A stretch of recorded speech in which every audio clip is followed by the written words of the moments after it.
Moinsen Leute, willkommen hier zurück zu The Walking Dead Survivors. Heute mit einem neuen Spezialisierungskartenvideo, ein Guide, ein Tutorial. Hört genau zu, was ich hier euch erzähle, damit ihr auch versteht, worum es mir geht. Dieses Video behandelt die gemischten Truppenarten, wie zum Beispiel die Wale es nutzen, Nahkampf, Nahkampf, Distanz oder Nahkampf, Distanz, Nahkampf oder Nahkampf, Distanz, Distanz. Es ist ziemlich wichtig, dass ihr die Karten versteht und deswegen ist es umso wichtiger, dass ihr am Ball bleibt, dass ihr dran bleibt. Hört genau zu und ich würde mal vorschlagen, wir legen jetzt auch gleich los.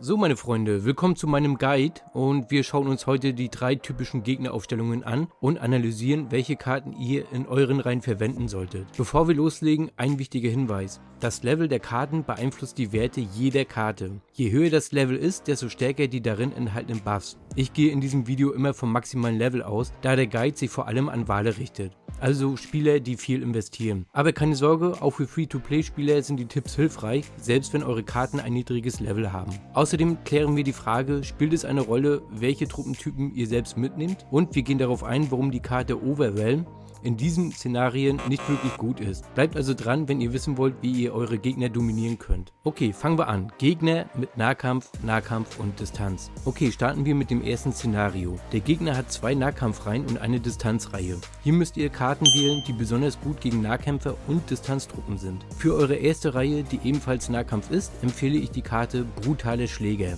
Warum? Diese Karte hat in jeder Runde eine 100%ige Chance, 2 Ziele anzugreifen und jeweils 50% Schaden zu verursachen. Zusätzlich fügt sie Nahkämpfern den Bruchzustand zu, was bedeutet, dass sie in den nächsten 2 Runden 10% zusätzlichen Schaden erleiden. Das ist extrem effektiv gegen die ersten Nahkampfreihen eures Gegners. Für die zweite Reihe, ebenfalls Nahkampf, nehmt ihr die Karte Nahkämpfer durchgreifen. Diese Karte hat eine 80%ige Chance, 2 Ziele zu treffen und verursacht 60% Schaden. Aber das Beste ist, wenn das Ziel Nahkämpfer ist, wird der Schaden um weitere 30% erhöht. Damit räumt ihr die zweite Nahkämpferreihe des Gegners ordentlich auf. In der dritten Reihe solltet ihr Scharfschützen durchgreifen spielen. Diese Karte hat eine 80%ige Chance, 2 Ziele zu treffen und verursacht jeweils 60% Schaden. Und das Beste, wenn das Ziel ein Scharfschütze ist, wird der Schaden um 30% erhöht. Damit kontert ihr perfekt die Distanztruppe in der dritten Reihe eures Gegners. Kommen wir zum zweiten Szenario. Euer Gegner hat Nahkampf, Distanz und Distanz. Hier hat der Gegner in der ersten Reihe Nahkampf und in den hinteren beiden Reihen Distanztruppen. Eure Strategie sollte darauf abzielen, die Distanztruppen schnell auszuschalten, da sie über die Zeit den meisten Schaden verursachen können. In der ersten Reihe bleibt die Karte Brutale Schläger die beste Wahl. Also, ihr trefft 2 Ziele, verursacht 50% Schaden und könnt den Bruchzustand auslösen. Das ist ideal gegen Nahkämpferreihen eures Gegners. In der zweiten Reihe könnt ihr wieder Nahkämpfer durchgreifen verwenden. Warum? Weil die Karte auch gegen Distanztruppen zuverlässig funktioniert, selbst ohne den Bonus gegen Nahkämpfer. Die konstante Schadensausgabe ist hier entscheidend. Für die dritte Reihe nehmt ihr die Karte Scharfschützen durchgreifen. Mit der hohen Trefferwahrscheinlichkeit, dem Flächenschaden und dem Bonus gegen Distanztruppen maximiert ihr euren Output und schaltet die gegnerischen Scharfschützen effizient aus. Drittes Szenario.